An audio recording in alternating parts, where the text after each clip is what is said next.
Nama saya Putri Thalia Maria Tampobolan, NPM 17420864, kelas 6 AKMA. Dalam video ini saya akan menjelaskan jawaban UTS teori akuntansi saya. Oke, soal yang pertama itu mengenai sejarah akuntansi, munculnya sistem double entry. Jadi Lucas Pacioli contribution. Nah, dia dikenal sebagai pembukuan Italia karena diumumkan oleh pedagang Italia. Pertama, buku akuntansi double entry adalah dari Masari dari Genoa tahun 1340. Nah, Luca Pacioli itu adalah seorang biarawan ahli matematika Fransiskan yang mengenalkan buku double entry yang berjudul Summa de Arithmetica Geometrica Proportioni et Proportionalita pada tahun 1494. Dan dalam buku ini dengan subjudul Tractatus de Computis et Sertoria, yaitu berisi cara pembukuan menurut double bookkeeping. Kemudian buku tersebut itu dikembangkan lagi dengan judul La Scuola Perfecta de Marcanti oleh Paganini, dan dari sinilah dijuluki sebagai Father of Modern Accounting. Nah, Luca Pacioli itu sebenarnya bukan orang pertama yang menemukan double entry bookkeeping system, karena sistem tersebut telah dilakukan sejak adanya perdagangan antara Venesia dan Genoa awal 13 Masehi, yaitu setelah terbukanya perdagangan Timur Tengah dan Mediterania. Nah, soal nomor 2 yaitu perbedaan GAAP dan IFRS. Yang pertama, yaitu dalam laporan keuangan GAAP terdapat pos luar biasa. Sedangkan laporan keuangan di IFRS itu tidak ada pos luar biasa, tetapi diganti dengan pencatatan komprehensif lainnya. Yang kedua, GAAP itu berbasis aturan dan IFRS itu berbasis prinsip. Yang ketiga, di metode persediaan GAAP itu mengenal metode FIFO, LIFO, average. Kalau IFRS itu hanya mengenal FIFO dan average saja, tidak mengenal LIFO. Yang keempat, fokus laporan keuangan GAAP itu hanya laporan laba rugi, sedangkan IFRS itu laba rugi dan laporan posisi keuangan atau neraca. Yang kelima, saat mengukur nilai aset, GAAP itu menggunakan nilai historis, sedangkan IFRS itu menggunakan nilai wajar. Dan yang terakhir itu perbedaan pada elemen keuangannya. GAAP itu elemen keuangannya itu aset, kewajiban, ekuitas, investasi pemilik, distribusi kepada pemilik, laba komprehensif, pendapatan, keuntungan, beban, dan yang terakhir adalah kerugian. Sedangkan IFRS itu aset, kewajiban, ekuitas, pemeliharaan modal, laba, dan yang terakhir adalah beban.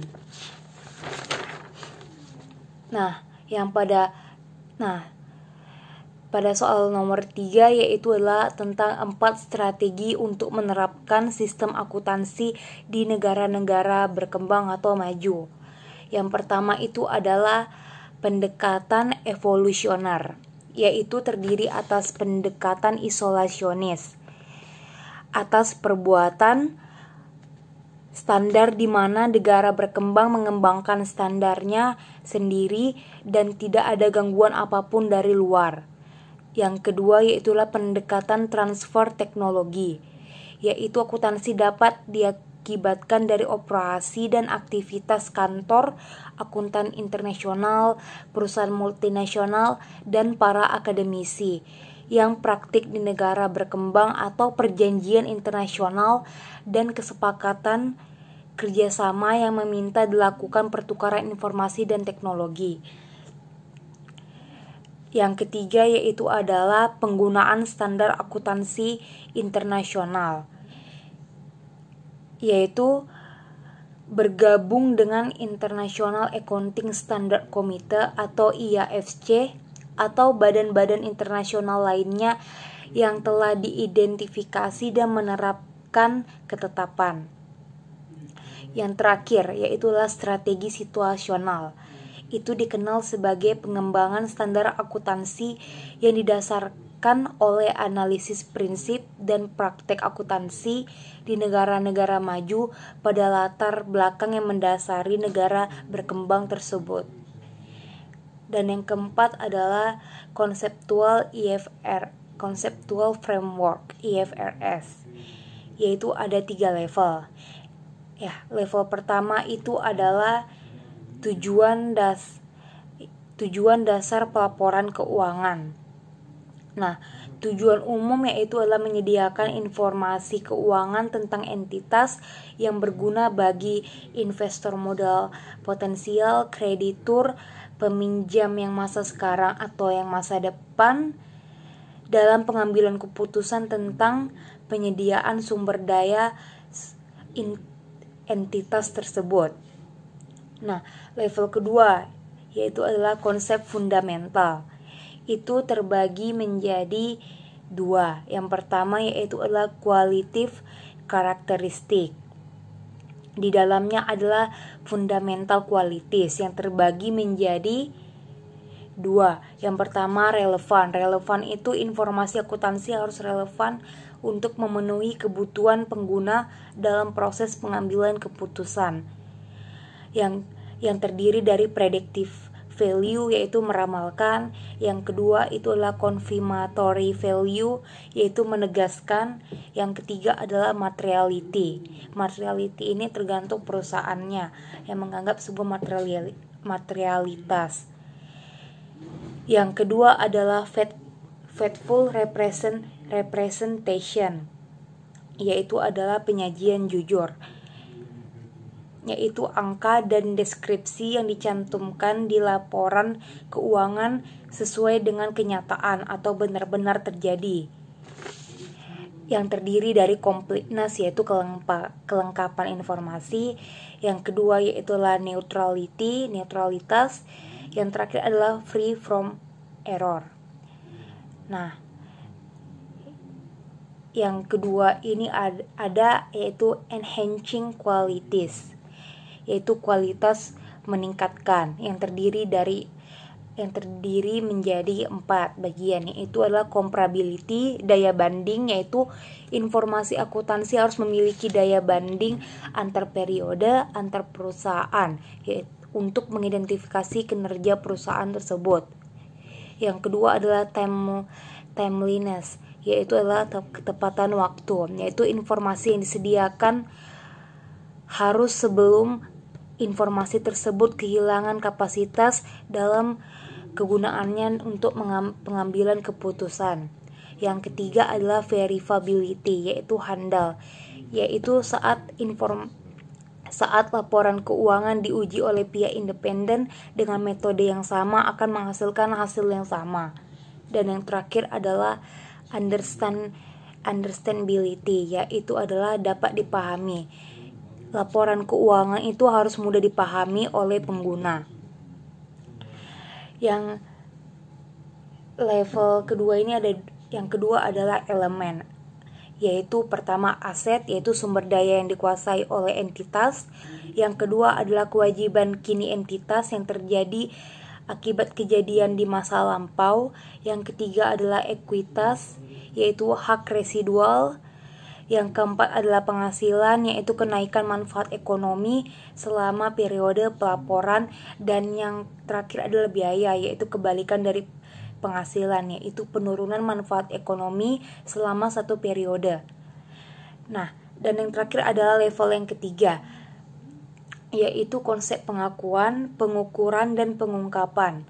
Yang pertama adalah assumption, yaitu asumsi dasar melakukan proses akuntansi yang terdiri dari economic entity, going concern, monetary unit, periodicity, dan accrual.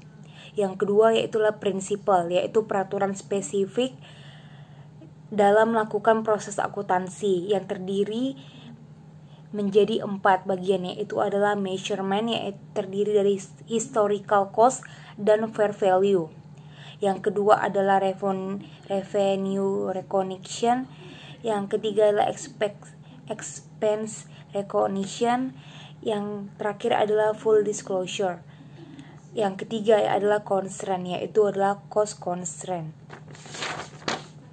Nah, kenapa kita perlu conceptual framework jika ada IFRS? Yaitu karena kita harus ada peraturan yang pondasinya kuat dan standar agar terlahir standar akuntansi yang kuat dan dapat diadopsi di berbagai negara dan saling berkaitan. Nah, soal yang kelima adalah konsep biaya teoritis sering mendapatkan kritik karena tidak dianggap relevan dalam menyajikan informasi akuntansi. Saya setuju jika sering mendapat kritik karena akuntansi biaya historis meskipun bermanfaat namun tidak cukup untuk mengevaluasi keputusan bisnis dan hanyalah sebuah fiksi.